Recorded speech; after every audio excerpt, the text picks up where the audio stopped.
Our Social History in Britain series continues. At this time we have a question. Have you been out shopping recently? I don't mean online on your tablet or your computer. I mean browsing the big shops or going to your local convenience store. That's if you can find one that's not a chain. Those things we used to see when we went shopping that we just don't see anymore. And perhaps we haven't even noticed disappearing unless we think about it. Well, that's what we're going to talk about today. What we did see when we were out there shopping in our high streets over the past 50 years and what we didn't see. For example, sell-by dates. You'll be surprised what you'll learn about those in this video. So, let's get on with it. Coupons. Coupons that we used to cut out of newspapers or magazines to get a few pence off your items, where you could save 2 pence off washing up liquid or 3 pence off a pack of butter. They were everywhere and they really made a difference to our weekly shopping bill. It was quite fun saving them all up and then queuing up and showing them all to the cashier, and yes, it did slow the queue down, but I can't remember anybody ever moaning or complaining about it. I think maybe people were less in a rush back then in the 70s or 80s. More recently, I know this is a recent one, but the buy one get one free offers, the bog-offs. More or less on the end of every shelf in the supermarket where they were pushing the items that maybe we could have done without. The problem was that these bog-offs, as called, were never about promoting high health, just high sugar content items, crisps, snacks. They were always the target. My question always was, why don't they just sell that item for half price? Surely people would buy it and they wouldn't have to buy too many and there wouldn't be any waste. But that is not what the supermarkets wanted. They were never giving you the discount. They were dictating to the suppliers who are actually taking the brunt of this discount. Now there are a few reasons why this sort of offer declined. The government in 2025 brought in legislation to ban multi-buy promotions on high sugar, salt and fat. So this was to combat obesity. Supermarkets themselves, they weren't going to miss out, so they leaned towards more loyalty card discounts. And I believe that us customers had just wised up. We didn't want to keep buying all that rubbish in our house and then end up throwing half of it in the bin. Now, items always being priced at a half a pence on the end. I can remember seeing many advertisements on TV and in magazines of groceries always ending up with that half a pence on the end. And if you look at some old advertisements on supermarkets back in the day, before we lost the coin in 1984, you'll see them. In fact, that was the major advertising campaign. Pricing. Not about loyalty cards, not even about healthy quality, not about coming, we're going to make you welcome and we're going to make you a cup of coffee and have lovely bright windows and lots of light. It's always about low prices. In fact, I think there is even a shop actually called Low Price. But you look at those adverts, you'll get some of the advert that springs to mind. I think it's Tesco's when they got this little till and they're adding everything up and it's coming up like Nescafe, 37.5p. You know, Heinz baked beans, 19.5p, and that sort of thing. You remember it.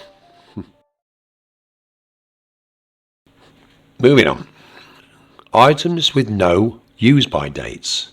Yes, there was a time where there were no sell-by dates on food products, and this practice began as far back as 1950 when it started, with Marks and Spencer's. But it was only used in their storerooms to avoid any stock going out of order by date range. So in other words, it was just to make sure the right dates came out first. Now we still have items without dates today, but that's your local butcher selling fresh loose meat or your fruit and veg place selling loose vegetables. But more or less every grocery today that you see has got a date on it. And again, it was thanks to Marks and Spencer's, who started using the sell and use by dates in 1972 on produce that the customers could see. This was followed up over time by other retailers doing exactly the same. But it wasn't until 1980 when legislation was introduced in the UK for all pre-packed or tinned items to show a sell-by date. Now at this time, this date wasn't used to stop the item being sold. It was simply there to let the customer know that it mightn't be as fresh as it used to be. So therefore it was still legal to sell something after the expiry date. It wasn't until the 1980s when they started to bring in new legislation, and there was a sell-by date, where the items went after their sell-by date, they had to be binned. But then they introduced the best before end date, and you'll find these on tins and dried packets of foods, and it's still legal in Britain to sell items after that date, providing they let the customer know. And they have to do that by informing them by putting a sign, OOD, out of date. And it's normally practiced in local convenience shops. They'll mark it out of date and they'll sell it as a massively reduced price. Next is the individual price tags on every single item. You know those price guns? They used to put stickers on every single tin when they were putting them before they put them on the shelves. A very time-consuming job. If you worked in a supermarket in 1970s or the 1980s, it would have took you forever. But it had its pros too. And to be honest, we still see them at the convenience stores even today, doing the price labellings. But most of all the shops and the supermarkets today have SELs, which in the retail trade abbreviates from shelf ending labels. This indicates the cost of a product. Therefore, you can have the products next to that one particular label without having to price them all up. But it might be efficient and it's changed regularly, but also when you think about it, it can be a bit of a con. Sorry, I left my glasses on in that last clip, didn't I? They're only from Poundland. Just remembered something. Do you remember the beans price war of 1994? I think it went on for about 18 months. This is when every supermarket were all battling against each other to get people through the door. So they used the tin of beans for their loss leader, and they were dropping the price down and down and down, and it got to the point where supermarkets were charging 2p for a tin of beans. All right? And it went on, and what happened was, to end it, local shops all got together and they formed a plan. What they were doing is, if anybody walked into their shop and made a purchase, they were selling their beans at minus 2p, which meant they were giving you the beans and giving you 2p on top. The supermarkets couldn't compete with that, could they? Well done to local shopping. Well done to those local greengrocers. As you know, I'm not keen on the supermarket at the best of times, and if I could afford to, I wouldn't shop there. I know I probably lost a few subscribers, but that's my theory anyway. The beans price war, 28 years ago. No, 32 years ago. 2 years ago. Cool, don't seem that long ago, does it? Anyway, moving on. Has anybody else ever thought about that, or am I just being a bit tight? Anyway, and here's another ever so frustrating issue. I've been to Lidl's, Lidl in the middle. You're walking down there and they've got their price labels, but sometimes they're on the shelves and sometimes they're hanging above at the top. And you can't seem to match those prices to where the products are. So I've picked up a drill and I haven't got a clue what the price was because I've just looked up and down the aisle and I cannot see the corresponding price label. So what do? I put it back and I don't buy it. Lidl, you really do need to get that sorted out. What if anybody else has had that problem? Here's a nice one. Good old background music in department stores. Do you remember that? Now, apart from Christmas time today, where we do hear the same songs over and over again when you perambulate in the aisles, but you don't hear that soft music anymore, do you? Normally those tacky instrumentals to avoid broadcasting legislation, license or whatever, but it did give it an atmosphere. They relaxed you, while you did your bit of window shopping and looking at things that, well, you couldn't afford. I wonder if anybody does that anymore, window shopping. People used to do it on a Sunday, didn't they, before all the shutters used to be put down, as they do nowadays. Well, you don't really see many department stores either, do you, really? You know, those ones with the tea shops at the top floor, where you had tea in those metal pots that you poured yourself. That was a real treat in our family, and you felt really special looking out the window in Littlewoods or Debenhams on the busy street below. The tannoy announcements by real people that sometimes stuttered or fluffed their practice lines, a bit like me in this video. Eh? The telephone call for Mr. Smethurst, telephone call, in a deep voice. Or store detectives are operated in this store. And I remember the odd announcement, like, Mrs. Barker, could you come to the manager's office to collect your child? It was brilliant. We just heard them, didn't we? And then it would go back into that lovely soft background music. All you ever hear now is automated announcements, don't you? Which till's opening and which till's closing every 2 minutes. Doesn't make you wonder where to queue sometimes, doesn't it? Talking about store detectives, you don't see them anymore, do you? Eh? Mind you, those who are in the shoplifting business, they'll probably work out who the store detectives were anyway, you know? See, we had one in our local Woolworths in Dudley, and everybody knew him. Same fella, brown suit, big thick glasses. Turned out he got the sack for pilfering. Yeah.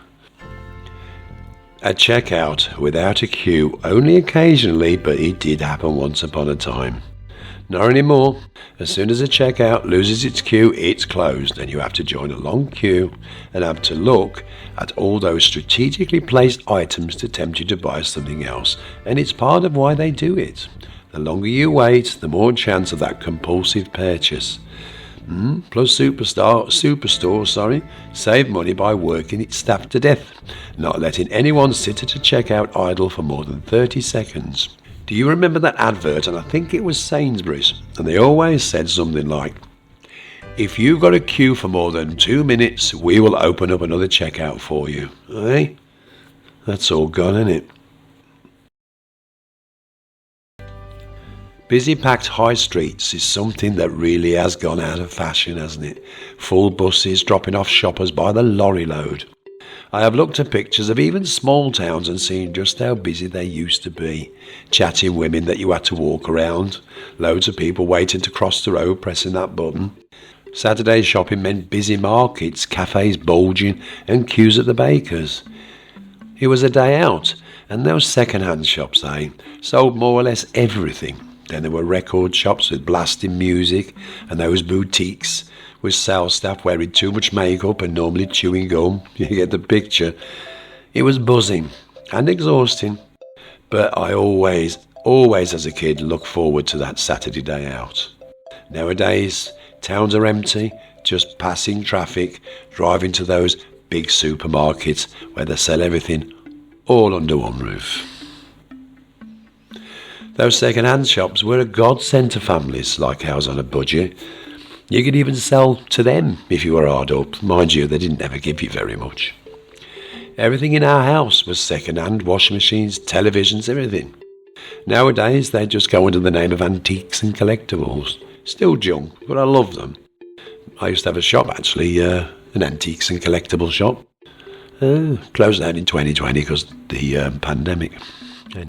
Those meat auction vans always hanging around outside markets. Remember them? The bloke with his white apron and his hat with his mic shouted, "Come on, ladies," while showing off his meat or showing off his produce. They were cheeky and they really knew how to sell. Not always quality, but you certainly came home with a bag full of produce that would keep you in stews and pies for the week. Now, do you remember those charity collectors where they used to keep shaking those canisters all the time, following you around, shaking about? And don't get me wrong, I know they're all for a good cause, so please don't thumb me down. I do give to charity. But these things, well, they got on your nerves, didn't they? They were everywhere. But I found out it was actually illegal, some of those practices that they were doing. For example, if they were shaking around and saying, please give, that's illegal because it's classed as begging. They're supposed to stand there with the canister, maybe up against the chest, and stand there and wait for you to approach them to donate. And I think that was impressed upon them and obviously became a waste of time. Obviously now they do more online and they want a monthly income, which is a much better way to support a charity. And you know who you're supporting. And I'll tell you something else that I think we're going back to the 70s, probably earlier. Well, definitely in the 70s. Those plastic shaped like dogs, big ones, and they were the ones with the kids, and they had a little slot in the top, and they were massive, and they were outside of sweet shops and places like that, and you were there just to donate, which is a great thing. But they were that big, there is no way, if that was ever filled to the top, that you'd ever carry it in to the shop. But they are very collectible now, and they were everywhere, weren't they? Hey? And I'll tell you what else used to be outside the shops. Well, you know, as you walk into the shops, there's a little bit of a step in under roof before you go through the doors. Maybe one door that side and another one for coming out, so they could circulate the customers. And there was always one of those kiddie rides. At my youth, or I say my youth, when I was a kid, you put 2p in and it just did this sort of motion when you went backwards and forwards. It may be a car or a horse or a pony or something. Yeah, those things are collectible now. In fact, I saw one on the repair shop, and they'd repaired one. I think it was worth about £1,000. And those closed shops, that's what I remember from the 1970s. Not the ones that are closed down with all those shutters, because obviously nowadays, once a shop shut now, they pull the shutters down anyway. But I can remember sort of in the evening, let's say you were going out, to us it was a jumble sale really, and you'd walk past these shops and they'd be lit up and they'd have the window displays, so lovely and just enough lighting, and it was the best time to window shop. I mean, they window shop, and it was the best time to window shop because they just looked delightful, didn't they? Of course, I miss all that.